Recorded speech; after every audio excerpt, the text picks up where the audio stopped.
I tested the best cameras for photography to help you find the best ones, and I realized the secret to finding the right camera comes down to your shooting style.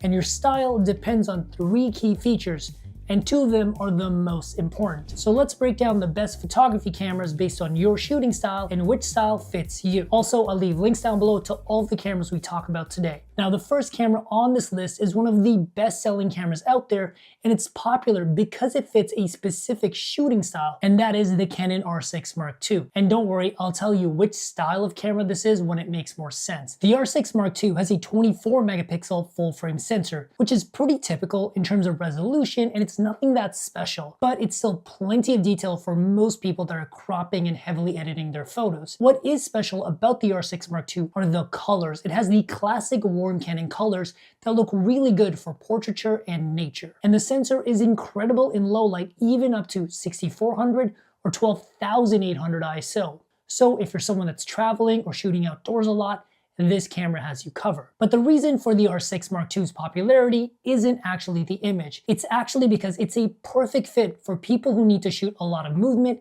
and action and capture moments in life as they happen without staging it. Because the R6 is a speed demon. You can shoot 12 frames per second in mechanical shutter in full 14-bit RAW, or an absolutely insane 40 frames per second in electronic shutter in 12-bit RAW. So the R6 can actually shoot faster than real-time video. So whether you're shooting sports, race cars, or just spontaneous moments, you will not miss your shot. And the autofocus more than keeps up with Canon's latest AI-based autofocus with subject detect for animal, people, and cars, and the autofocus is extremely reliable.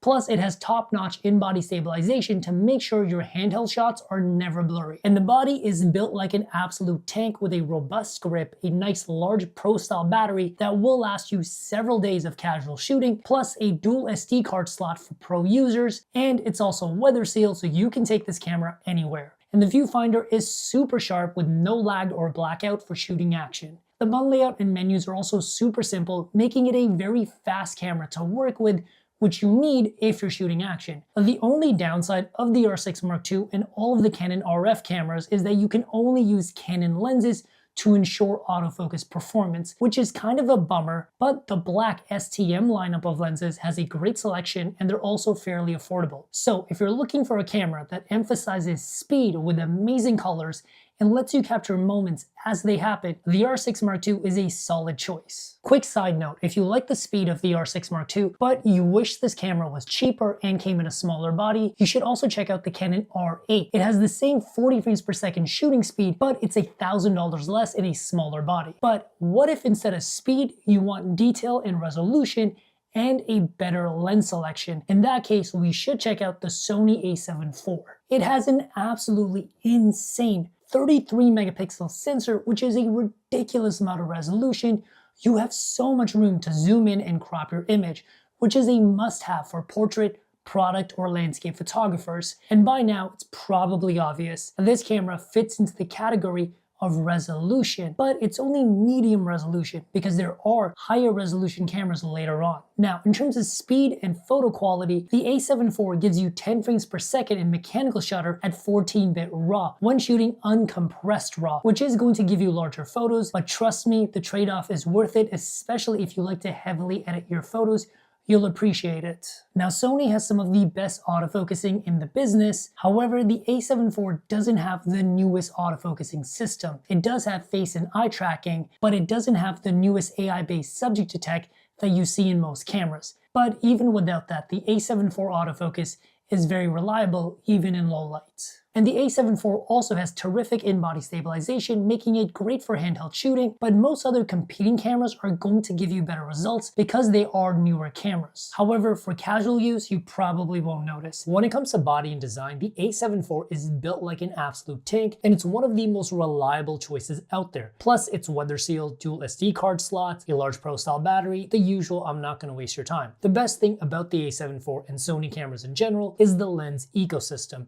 You have first-party Sony lenses going back almost 10 years, so you can pick up first-party glass for dirt cheap if you want to, and there's literally thousands of third-party Sony lenses that are constantly coming out almost every week. So you'll always have options no matter what kind of lens you want. If your priority is getting the highest fidelity images and the most amount of resolution you can without breaking the bank for heavy editing, plus a massive lens collection, the A7 IV is without a doubt the best choice. However, what if you want to balance speed, resolution, and lens selection, and you don't want to specialize in anything, but you want to do a little bit of everything, and you want to pay less money? The best camera for that, without a doubt, is the Nikon Z5 II. The Z5 II actually fits two styles of photography, the casuals and the all-rounder.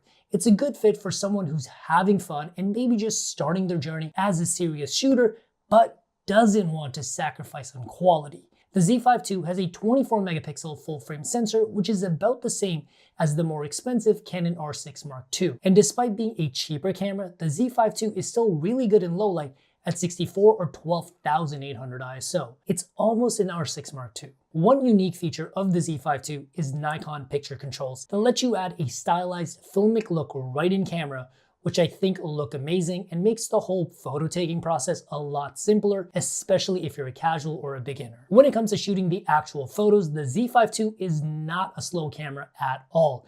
It shoots 14 frames per second in mechanical shutter in full 14-bit RAW, or 15 frames per second electronic shutter still in 14-bit RAW. And you can even shoot as fast as 30 frames per second electronic shutter, but it's JPEG only. And I know what you're thinking, the autofocus absolutely keeps up. With the newest autofocus in the new Nikon cameras that also has AI subject detect, and I would honestly say the autofocus in the newer Nikon cameras is easily as good as the Canon cameras. Speaking of which, the in-body stabilization in the Z5 II is amazing, and it gives you ultra smooth performance, and it's technically better than both the R6 Mark II and the A7 IV. And the Z5 II is also better when it comes to body and design in a few ways. It has all of the buttons and features of a more expensive camera, including a dual SD card slot, a large battery, weather sealing, which is not really something you see at this price point, but the EVF and the side articulating screen are extremely bright and are actually higher quality than the A7 IV and the R6 Mark II, mainly because the Nikon Z5 II is almost brand new. And best of all, the Nikon Z mount lets you adapt Sony lenses to the camera, giving you access to all of the Nikon lenses, the Sony first party, the Sony third party.